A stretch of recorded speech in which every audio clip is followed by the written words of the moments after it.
Assalamualaikum warahmatullahi wabarakatuh.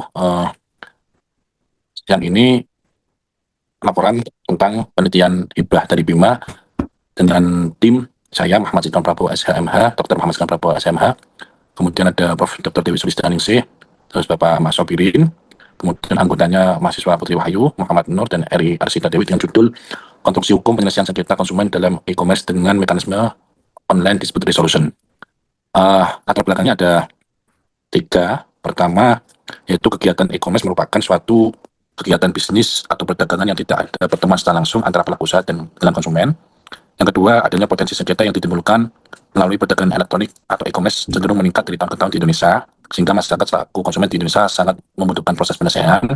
Dan yang ketiga ini adalah sengketa e-commerce dilakukan dengan menggunakan ODR. Ya, keberadaan ODR ini sebagai metode penyelesaian sengketa di luar pengadilan dimasukkan untuk apa? Untuk menjadi media yang setara dengan proses penyelesaian sengketa secara tatap muka atau fisik, seperti proses penyelesaian sengketa offline.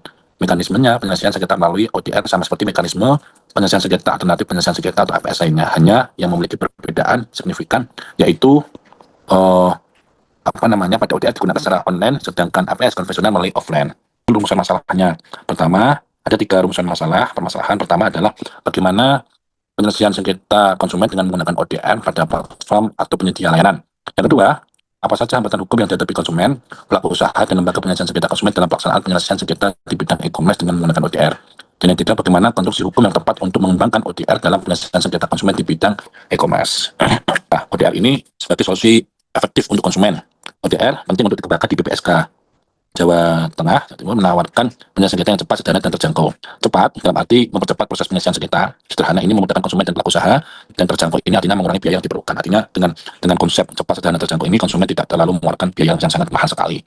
E-commerce dan ODR sebagai keniscayaan. Transaksi komersial online melalui platform e-commerce adalah keniscayaan di era digital. Fenomena ini sejalan dengan teori disrupsi di mana teknologi baru harus diterima. Penyelesaian sengketa dalam e-commerce memerlukan pengaturan khusus karena sifat transaksinya yang berbeda dari konvensional. Ini mekanismenya. Pertama, yaitu pengajuan. Pengajuan ini adalah konsumen mengajukan pengaduan secara online ke penyedia layanan atau lembaga penyelesaian sengketa. Setelah pengaduan, ini perangkat digital. Perangkat digital ini penggunaan perangkat dan ruang digital untuk menyelesaikan sengketa. Yang ketiga adalah mekanisme hukum. Bisa melalui mediasi, bisa melalui konsilasi, bisa melalui arbitrasi, atau bisa menggunakan negosiasi dilakukan secara online. Ini ada tiga alternatif dalam mekanisme hukum. Yang keempat adalah hasil akhir berakhir dengan perdamaian dan tanpa kesepakatan.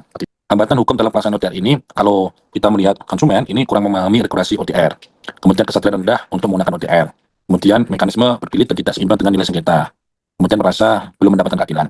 Tetapi kalau bagi pelaku usaha belum siap dengan perangkat ODR, kemudian risiko kerahasiaan data pribadi konsumen.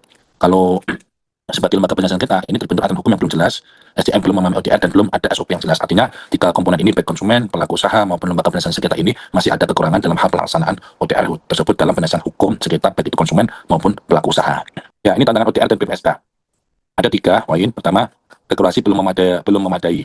Apa yang dimaksud regulasi belum memadai? Ini adalah kurangnya regulasi yang jelas menghambat implementasi ODR. Kemudian, biaya pengembangan tinggi, yaitu pengembangan teknologi ODR memerlukan investasi besar. Ini perlu adanya kerjasama mencari stakeholder untuk pengembangan investasi teknologi ODR. Dan ketiga ini, eksistensi BPSK terbatas. BPSK ini hanya beroperasi di beberapa kota, menunjukkan kurangnya keseriusan pemerintah. Artinya, kalau di Jawa Tengah hanya beberapa kota saja, di Jakarta juga, di Surabaya juga. Artinya, ada keterbatasan ruang BPSK untuk penyelesaian sengketa, dan ini menunjukkan kurangnya keseriusan pemerintah dalam hal penyelesaian sengketa, baik itu konsumen maupun pelaku usaha. Ini ada konstruksi hukum ODR yang tepat, yaitu pengembangan ODR di Indonesia memerlukan harmonisasi regulasi dan pemanfaatan teknologi cerdas. Pertama, harmonisasi regulasi, yaitu mengintegrasikan Undang-Undang Perlindungan Konsumen, kemudian PPPMSE, dan Undang-Undang IT untuk kerangka hukum yang komprehensif. Kedua, yaitu pemanfaatan AI, yaitu teknologi sebagai pihak keempat untuk rekomendasi penyelesaian sengketa objektif. Dan yang ketiga adalah integrasi blockchain, mencatat bukti elektronik secara permanen untuk kepastian hukum. Informasi kelembagaan BPK ini, BPSK memiliki posisi strategis untuk direposisi sebagai pusat ODR nasional dengan perubahan paradigma dari konvensional digital, yaitu sistem pengaduan daring, terpusat dan terhubung dengan database marketplace melalui API.